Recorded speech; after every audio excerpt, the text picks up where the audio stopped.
Tu connais cette sensation juste avant de valider ton panier, comme si quelque chose dans le prix ne collait pas. Il s'avère que tu ne l'imaginais pas. Un jury fédéral à Manhattan vient de le confirmer. Ticketmaster ajoutait secrètement une taxe de monopole cachée, d'environ 1,72 $, sur les billets dans les grandes salles américaines. Donc, pendant que tu économisais, faisais des budgets, que tu te débrouillais juste pour voir ton artiste préféré, les dirigeants de Ticketmaster riaient, traitaient les fans d'idiots et se vantaient ouvertement de les dépouiller. Ce n'était pas un cas isolé, ça arrivait à chaque fois. Maintenant, Ticketmaster reçoit enfin ce qu'il mérite. Chapitre 1. Le reçu d'1,72 $. Le 15 avril 2026, il s'est passé quelque chose que les fans de musique live attendaient depuis des années. Un jury fédéral à New York a rendu un verdict contre le géant du divertissement Live Nation et sa filiale Ticketmaster.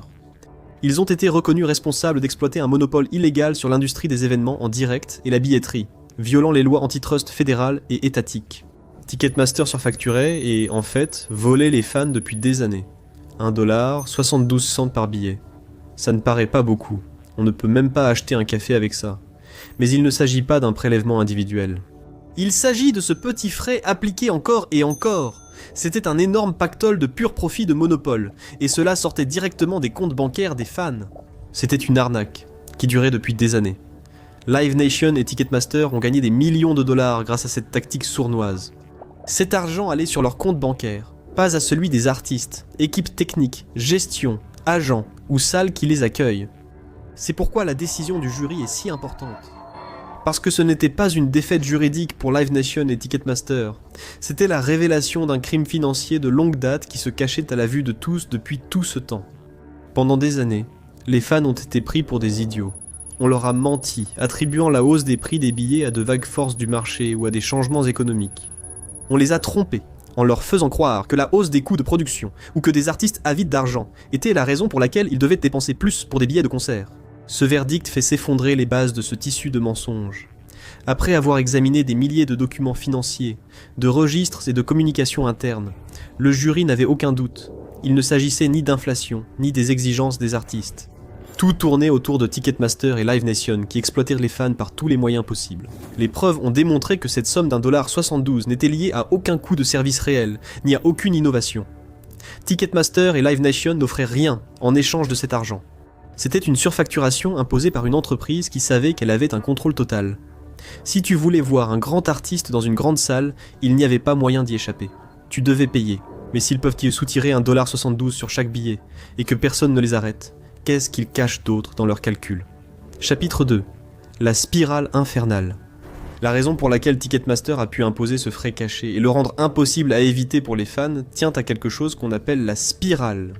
C'est ainsi que Live Nation appelle leur système en interne, un réseau connecté d'entreprises, et le cœur de toute cette histoire. Dans un marché sain et hypothétique, chaque entreprise a un rôle distinct. Les promoteurs assurent la promotion des spectacles et la vente des billets. Ensuite, certaines entreprises possèdent et gèrent les salles où les artistes se produisent. Il y a aussi ceux qui vendent les billets et ceux qui gèrent le stationnement, l'accueil, etc. De nombreux acteurs aux valeurs, politiques et priorités propres. Ce sont des entités distinctes, mais elles opèrent toutes sur la même scène. Ils négocient ensemble pour créer un système complexe de freins et contrepoids, visant à maintenir des prix compétitifs pour le client. Lorsque plusieurs entreprises opèrent dans la même industrie, elles se font naturellement concurrence, et dans une certaine mesure, elles se surveillent mutuellement. Si une société de billetterie impose des frais inutiles, les salles peuvent choisir de ne pas collaborer avec elle, ayant de nombreuses alternatives. Si un promoteur est abusif ou exploiteur, les artistes peuvent en choisir un autre. Si une salle a mauvaise réputation, les organisateurs de tournées l'éviteront. C'est la concurrence qui exerce la pression et incite les entreprises à respecter certaines normes. Et c'est la concurrence qui permet de maintenir des prix raisonnables pour les fans. Les entreprises savent que si elles fixent leurs tarifs trop élevés, leurs concurrents proposeront moins cher. Mais ce n'est pas du tout comme ça que le marché fonctionne avec Live Nation et Ticketmaster. Le mécanisme a été exposé au grand jour pendant le procès, et les preuves étaient saisissantes. Live Nation ne fait pas que jouer un rôle dans l'industrie de la billetterie, elle est l'industrie de la billetterie. Son vaste réseau tentaculaire touche à tous les aspects du monde du divertissement.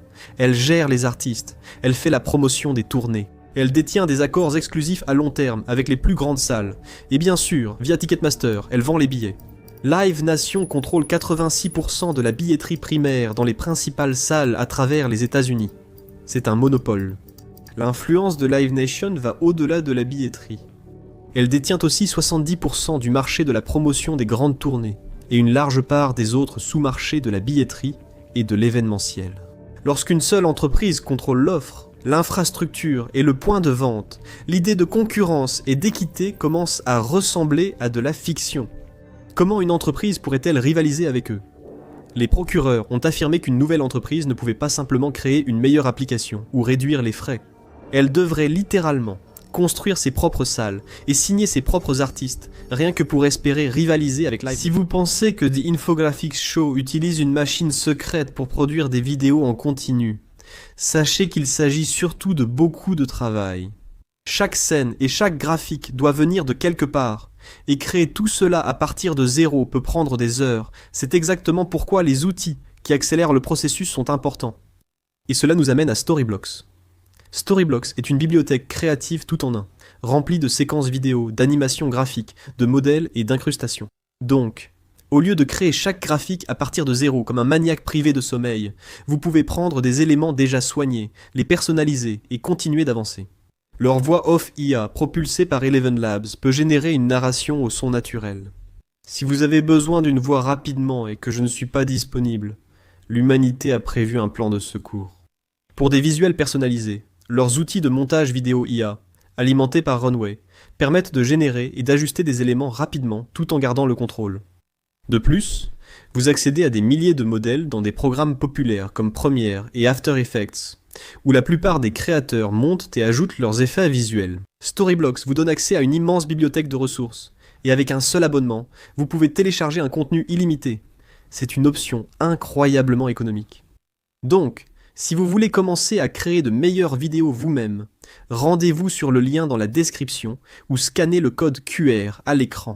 Profitez de 15% de réduction sur tout abonnement annuel pour une durée limitée. Et l'offre se termine bientôt.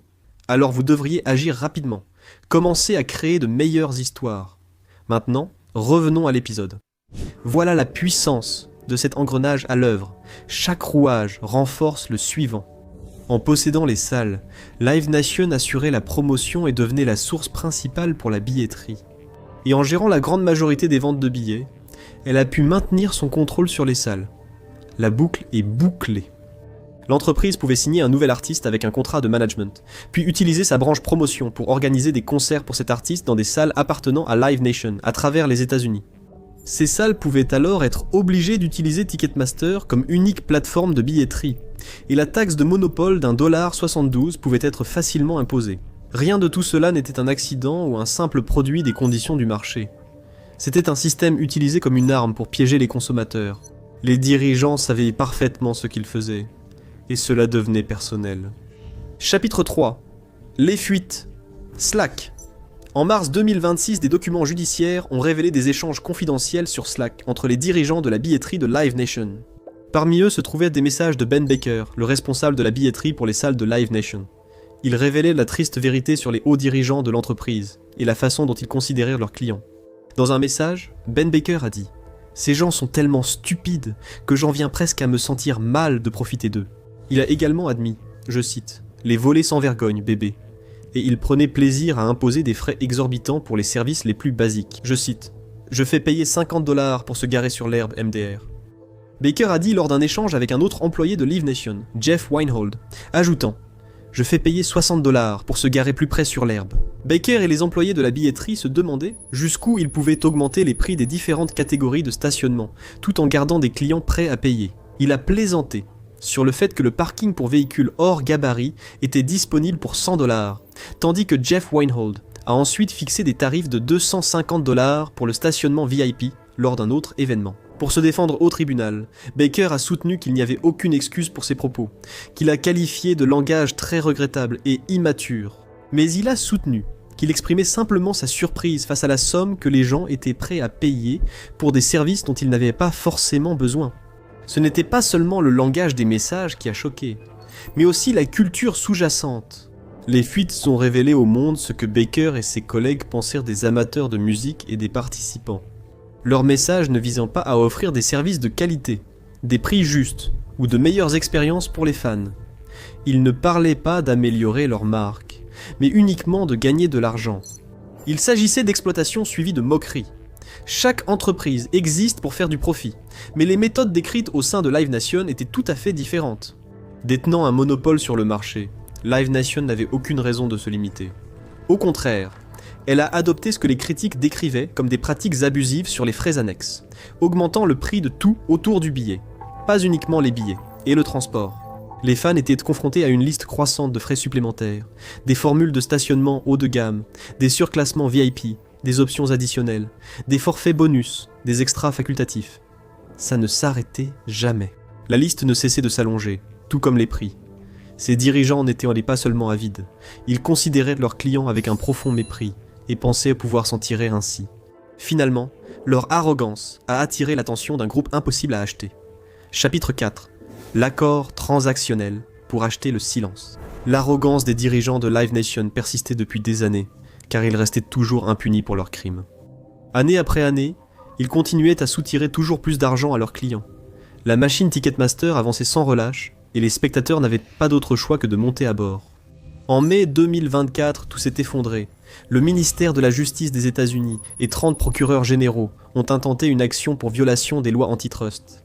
Ils ont affirmé que Live Nation détenait un monopole illégal dans les événements en direct. D'autres procureurs généraux d'État ont ensuite rejoint la plainte. Enfin, il semblait que l'entreprise allait vraiment subir des conséquences. Après une longue préparation des dossiers par les deux parties, le procès a débuté officiellement le 2 mars 2026. Quelques jours après le début de la procédure, le 9 mars, le ministère de la Justice a annoncé un accord avec Live Nation. L'entreprise verserait un fonds de 280 millions de dollars répartis entre les États participants. Pour une personne moyenne, 280 millions semble être une somme énorme. Mais pour une entreprise qui réalise littéralement des milliards de dollars de chiffre d'affaires chaque année, ce n'est qu'une goutte d'eau dans l'océan. Les données de 2023 montrent que Live Nation a déclaré 22,7 milliards de dollars de chiffre d'affaires rien que cette année-là. 280 millions, c'est moins d'1,5% du chiffre d'affaires annuel de l'entreprise. C'est comme si quelqu'un recevait une amende de stationnement de 600 dollars, alors qu'il gagne 50 000 dollars par an. Cela ne ressemble guère à une punition, et cela ne semble pas non plus être un quelconque moyen de dissuasion. Si Live Nation sait qu'elle peut arnaquer et reverser une infime part de ses profits, elle continuera. Ce n'était pas une sanction, juste le prix à payer pour faire des affaires. C'était un moyen pour la société de maintenir son monopole, d'empêcher toute enquête supplémentaire sur ses tactiques sournoises, et de reprendre ses activités d'exploitation. Sauf que ce n'est pas ce qui s'est passé. Parce que lorsque le DOJ n'a pas agi, les États individuels ont pris le relais. Une coalition bipartite de 34 procureurs généraux d'État a examiné le règlement fédéral et a désapprouvé. Ils refusaient de simplement réprimander Live Nation. Ils savaient qu'une petite amende ne suffit pas à briser un monopole. Ils voulaient voir précisément comment l'entreprise fonctionnait. Ils voulaient examiner le fonctionnement interne de ce soi-disant volant d'inertie, pour voir exactement à quel point l'organisation surfacturait les gens, et comment elle avait réussi à s'en tirer aussi longtemps. Ils ont donc exigé un procès complet. Chapitre 5. Les douves autour du château. Pendant le procès, la défense de Live Nation se résumait en grande partie à un récit simple. Nous sommes les meilleurs, c'est pourquoi nous sommes les plus grands. L'entreprise affirme que sa taille, son succès et son monopole résultent uniquement de ses compétences. Son excellence l'a propulsé au sommet de la chaîne alimentaire dans tous les domaines clés de l'industrie des événements en direct. Les gens se tournaient naturellement vers Ticketmaster grâce à sa technologie et son interface. Pour planifier et promouvoir leurs tournées, les artistes choisissaient Live Nation pour sa portée mondiale et sa réputation. C'était un argument convaincant, mais qui ne résistait pas à l'examen. Les preuves ont montré que Live Nation ne comptait pas vraiment sur l'excellence ou la supériorité de ses services pour maintenir son énorme part de marché. Au lieu de cela, elle s'appuyait sur des représailles. Après avoir analysé 257 grandes salles à travers les États-Unis, l'équipe de l'accusation a trouvé un schéma clair et constant d'intimidation de la part de l'entreprise.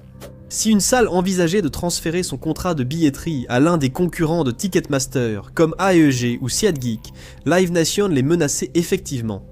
Ils envoyaient un message du genre « Si vous n'utilisez pas Ticketmaster, alors nos artistes ne se produiront pas dans votre salle. » En limitant l'accès aux plus grands talents, Live Nation pouvait prendre les salles en otage. Un témoignage clé a montré que Live Nation ne se contentait pas de concurrencer les salles, elle les surveillait activement. Quand une salle indépendante gagnait en popularité et dépassait les attentes en vendant plus de billets, les dirigeants seraient alors intervenus. Ils utilisaient des tactiques agressives pour détourner les tournées de la salle ou faire pression sur elle pour qu'elle rejoigne le système Ticketmaster. Ils faisaient tout pour empêcher un concurrent d'entamer leur part de marché. Malheureusement pour Live Nation, le jury n'a pas été dupe, et cela a conduit à une décision historique qui pourrait déclencher la plus grande mise à mort d'entreprise de l'histoire moderne. Chapitre 6. L'effondrement de l'entreprise. Le verdict a été à la fois unanime et dévastateur pour Live Nation. Le jury a jugé la société et sa filiale, Ticketmaster, responsable de toutes les accusations fédérales et étatiques de comportement monopolistique et de entrave illégale à la concurrence. Dans le monde de l'entreprise, ce verdict équivaut à une peine de mort. Cependant, les affaires de cette taille sont complexes et nécessitent du temps pour aboutir. Même après le verdict du jury, ce n'est pas forcément fini. Live Nation peut toujours faire appel, ce qu'il fera sans doute, mais annuler la décision du jury sera difficile. Les nombreuses preuves dépeignent clairement le fonctionnement de l'entreprise. Le tribunal tranchera sur la réparation du préjudice et l'indemnisation des victimes. Il existe quelques issues possibles. Une mesure structurelle obligerait l'entreprise à vendre des actifs ou à démanteler certaines parties de ses activités. Une mesure comportementale imposerait de nouvelles règles sur son fonctionnement futur, tandis qu'une mesure financière l'obligerait à indemniser les personnes lésées. Beaucoup reposent sur les épaules du juge. C'est lui qui décidera en fin de compte de l'issue de cette affaire. Les États ont clairement exprimé leur position. Ils veulent voir le monopole de Live Nation démantelé et forcer la vente de Ticketmaster, brisant ainsi le mécanisme en vase clos auto-alimenté qui lui a permis d'acquérir autant de pouvoir. De son côté, Live Nation a tenté de plaider en faveur d'un règlement à l'amiable, mais la panique se propage parmi ses dirigeants. Après le verdict, l'action de Live Nation a chuté de plus de 6%, tandis que celles de rivaux comme StubHub ont augmenté. Les investisseurs se retirèrent déjà, conscients de ce que ce verdict signifiait. Le monopole a peut-être duré des années, mais il s'effondre désormais. La bataille pour l'avenir de l'industrie du spectacle vivant, quant à elle, ne fait que commencer. Chapitre 7. La revanche des fans. Cette affaire dépasse les frais de billetterie ou de stationnement. Elle concerne le pouvoir des grandes entreprises et la capacité des citoyens ordinaires et des gouvernements des États à leur demander des comptes. Ici, les fans ont gagné. Et ils y sont parvenus grâce à quelque chose que les grandes entreprises détestent, les détails. Live Nation aurait pu facilement utiliser son pouvoir pour étouffer les plaintes sur la hausse des prix, ou les accusations de domination du marché. Alors les États sont venus préparés, ils ont présenté de vrais chiffres, de vraies données, et des détails concrets. Pas seulement des frais excessifs, mais $1 et 72 cents sur les billets, non seulement un monopole, mais le contrôle de 86% des principales salles d'événements. Pas seulement des rumeurs sur une culture d'entreprise toxique, mais de vrais messages Slack où les dirigeants riaient de tout l'argent qu'ils prennent aux gens. Et à travers tout cela, le modèle a été établi. Si une autre entreprise tente quelque chose de similaire, la justice saura exactement comment s'y prendre avec eux. C'est important. Mais personne ne se fait d'illusions ici. Un seul verdict ne va pas réparer toute l'industrie ni instaurer des tarifs plus justes, mais cela crée un précédent puissant.